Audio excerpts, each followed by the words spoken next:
Por que você ainda não apresentou o relatório sobre o concurso de música, soldado Trezoitão? Perguntou Didi de Oliveira, o delegado de Pontal.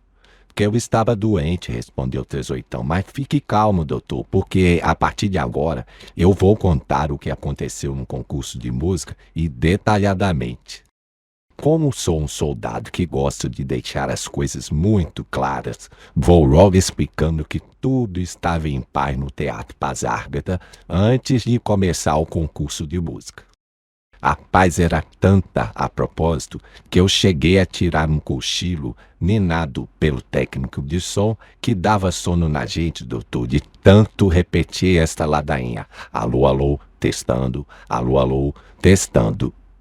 Para ser bem preciso, doutor, repito que tudo estava em paz, até aí.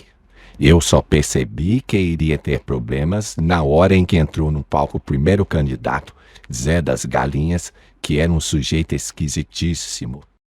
Quem me explicou o motivo de tanta esquisitice foi o Noé Fofoca, que é meu fornecedor de mexericos. Segundo ele, Zé das Galinhas parecia um ET por ter sido fabricado numa correria danada no Cine Baú, certa noite em que faltou luz por 10 minutos. De acordo com minha maneira de pensar, soldados não devem mentir. Por isso mesmo, vou logo confessando que embirrei com jeito de Zé das Galinhas assim que bati os olhos no esquisitão. Em primeiro lugar, porque sua cabeleira estava tão cheia de laqui, tão dura, que só um tufão seria capaz de despentear aquele troço. Depois, porque seu cavanhaque era de matar bode de inveja. E, por fim, porque o bigodão do cara parecia uma vassoura de piaçaba sem cabo. E eu ainda digo mais.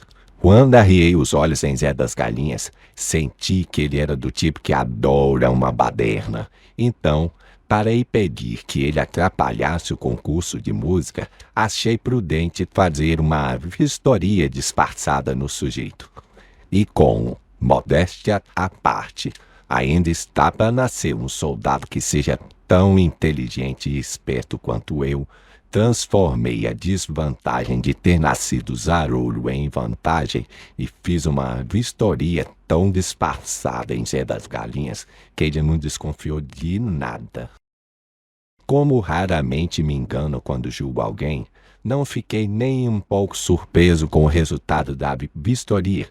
Surpresa eu fiquei, delegado, quando Zé das Galinhas começou a cantar, porque ele era feio, desafinado e gago.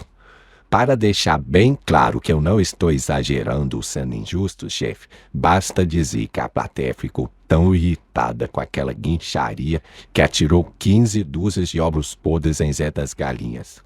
E a partir daí, meu senhor, foi um Deus nos acuda, porque Zé das Galinhas odiou ser usado como recheio de omelete. Tanto assim que, dominado pelo ódio e por um desejo incontrolável de vingança, o esquisitão atirou 10 instrumentos dos músicos na plateia. Neste ponto do relato é necessário explicar que a educatíssima plateia retribuiu a gentileza à altura, jogando o que tinha à mão em Zé das Galinhas. As armas jogadas pela plateia, se não me falha a memória, foram estas: picolé, latinha vazia de refrigerante, churrasquinho de gato, pipoca e até objetos de uso pessoal. Quando a guerra explodiu e eu vi aquele monte de munição no ar, juro que tentei não perder o controle. Mas, quando a peruca de Lili Faé passou voando ao lado da dentadura postiça de Edu Piaba, não pude me conter. Tanto assim que saí da trincheira e mandei Zé das Galinhas deixar o palco, já que ele era o maior responsável pela esculhambação. Como sou acostumado a lidar com essa gentinha que gosta de ver o circo pegar fogo, já esperava algum gesto de rebeldia por parte de Zé das Galinhas. O que eu não esperava, para ser bastante sincero, era que ele fosse tão abusado. Ele foi tão abusado, chefe, que agarrou o microfone em jeito de carrapato, dizendo que só sairia do palco quando o elefante aprendesse a tocar cuíca. Então, para deixar claro que quem mandava e desmandava no palco era eu, tasquei o murro tão forte em Zé das Galinhas que ele saiu voando como passarinho. Quando acabou a gasolina do murro, Zé das Galinhas estava sobrevoando a plateia e caiu em cima de Tião Bebê, que era o maior machão desta cidade. E aí, doutor, foi um Deus nos acuda, um salve-se quem puder, porque Tião Bebê era pior que galo de briga.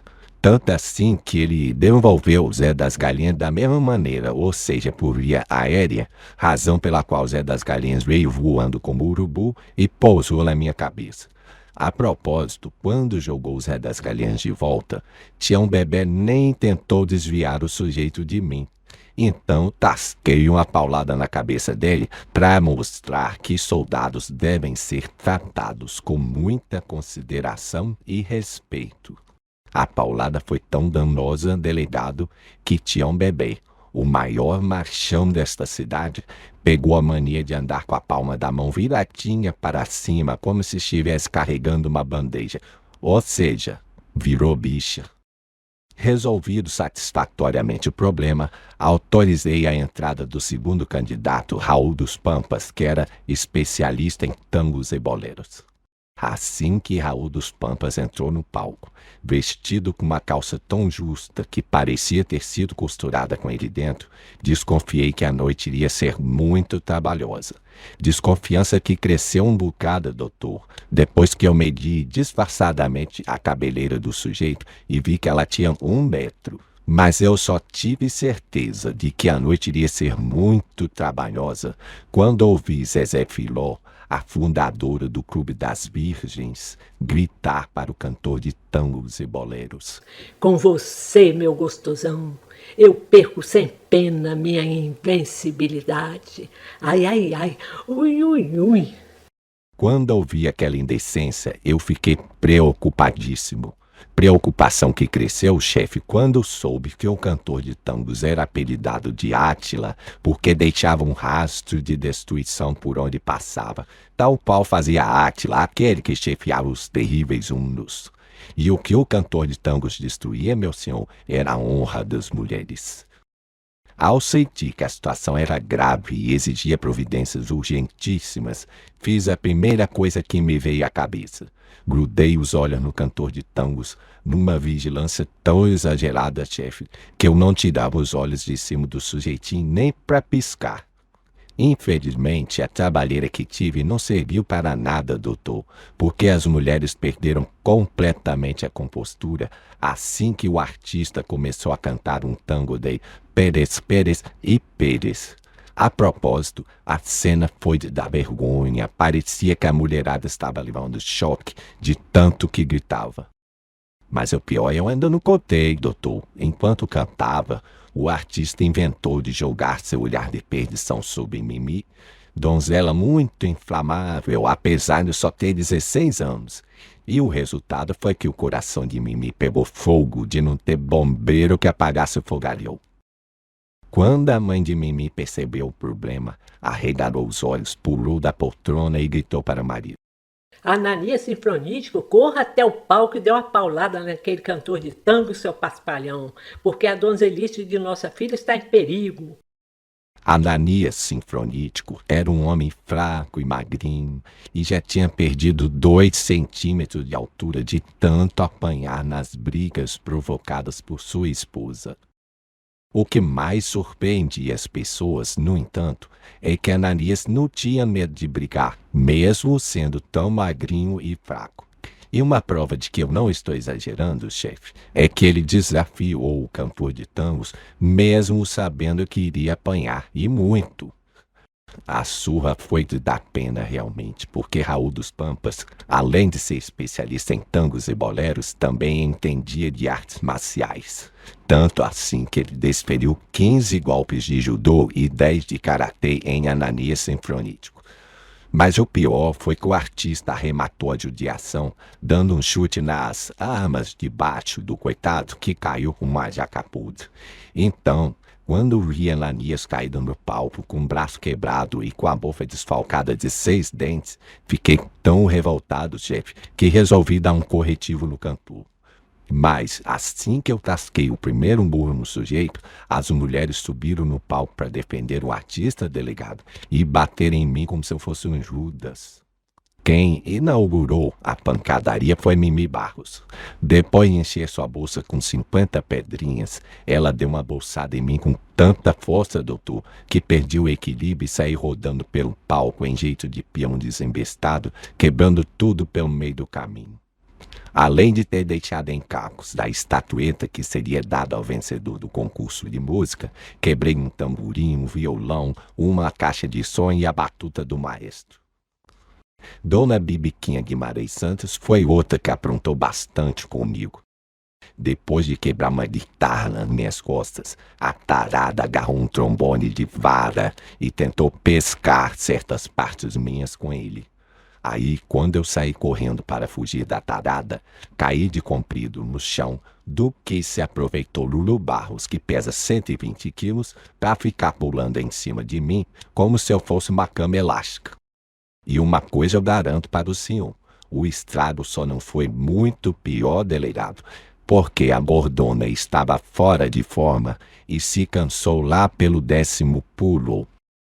Como eu estava bastante preocupado, comecei a contar meus ferimentos, mas por estar fraco e meio zonzo, atrapalhei-me nas contas, fiz muita confusão e resolvi interromper a contagem.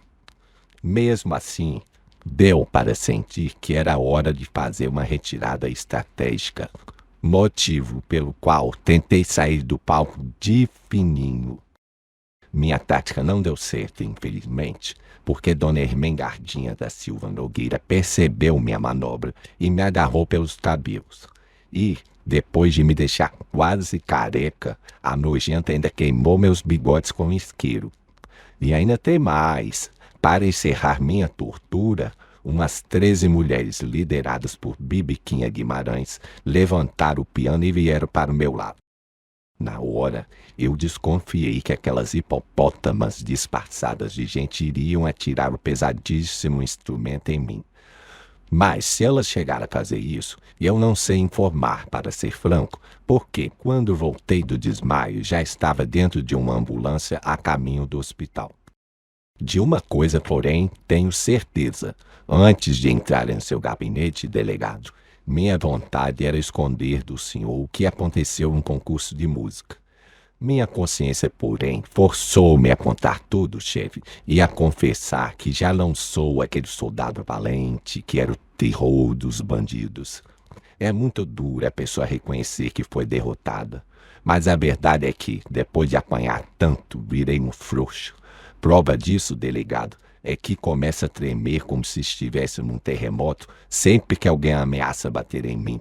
E tanta tremedeira só podia acabar assim. Fiquei tão desmoralizado, doutor, que até Dudu Lira, que só tem 11 anos, deu para me seguir pelas ruas, tremendo como gelatina. E agora, chefe, que eu já contei o que aconteceu no concurso de música, está na hora de encerrar minhas explicações. Minhas explicações e minha carreira, porque minha vida virou uma loucura depois que minha fama de frouxo se espalhou pela cidade. O problema é que os bandidos ficaram tão abusados que não sei mais como agir, nem tenho condições de trabalhar como fazia antes. Por isso, delegado, levando-se em conta que meu problema é muito sério e não tem solução, só consigo encontrar uma saída honrosa para mim: pedir baixa. Mesmo porque, doutor, do jeito que estou desmoralizado, os bandidos nunca mais vão me respeitar, nem se eu fizer a ronda armado com um canhão.